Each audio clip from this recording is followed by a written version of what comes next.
Friends, we're here in London, beautiful city. City I spent 5 years of my life when I went to Western. I gotta say it was a city where I spent had some of my best memories and some of my toughest.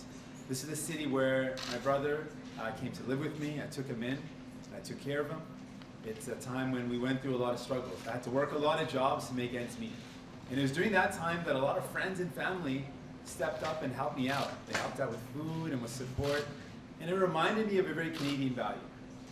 I wouldn't have got through those tough times without their support. And that's what Canadians believe in. We believe in taking care of one another.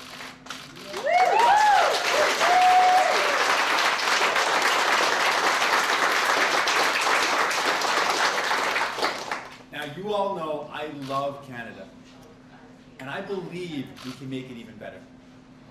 Earlier today, I had a chance to speak with Jessica, Nancy, and Jack.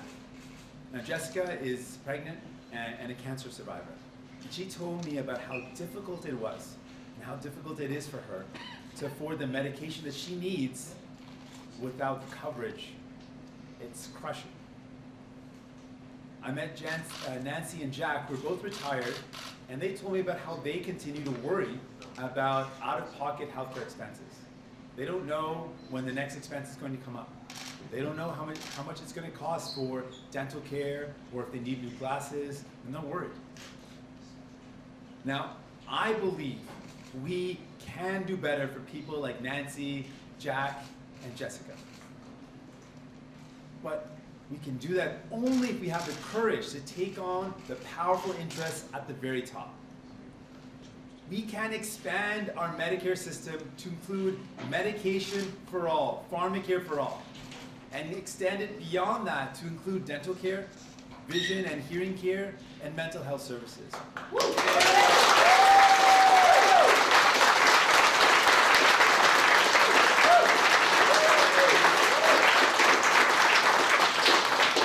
We can do that, but only if we have the courage to take on the lobbyists and the corporate interests.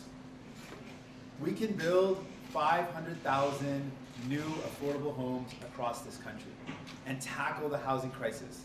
We can do that, but only if we have the courage to take on money launderers and speculators that keep on driving the cost of housing. And we can provide relief for Canadians who are paying some of the highest costs in the world for cell phones and internet services. We can do that, but only if you have the courage to take on the big telecom lobbies. And we can fight now. We can act now to take on the climate crisis and build 300,000 new quality jobs, but only if we have the courage to take on the big polluters and to end the fossil fuel subsidies.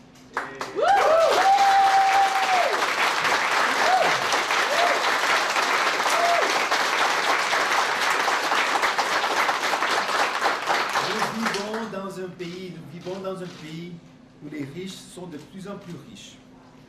Un pays où la majorité de la population n'a pas accès aux mêmes avantages. Un pays où le gouvernement conservateur et libéraux ont créé un système qui profite aux riches et qui laisse tomber la reste entre nous. 4 years ago, Justin Trudeau charmed us with pretty words and empty promises. He said the right things, but he didn't do them.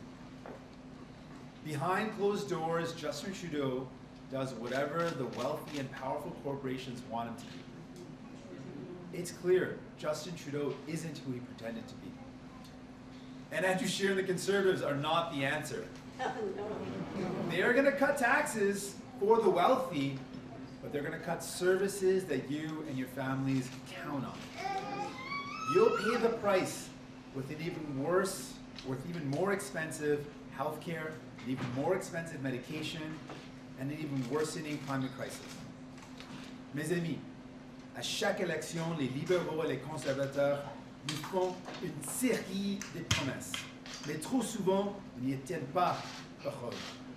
Quand vient le temps de choisir entre les intérêts de la population ou ceux des grandes multinationales, leur choix est clair. Ils choisissent ceux des pétrolières et des compagnies pharmaceutiques. Quand on veut des résultats différents, il faut faire des choix différents. Oui. Dans cette élection se résume à un choix clair. Sur qui pouvez-vous compter pour se battre pour vous? Oui. So this election comes down to a really clear question. Who can you count on to fight for you? When I was a Count kid, on us.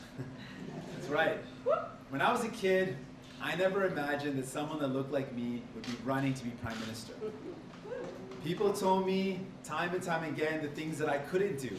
But now, kids run up and say, seeing you do this, I feel like I can do anything. And that's inspiration.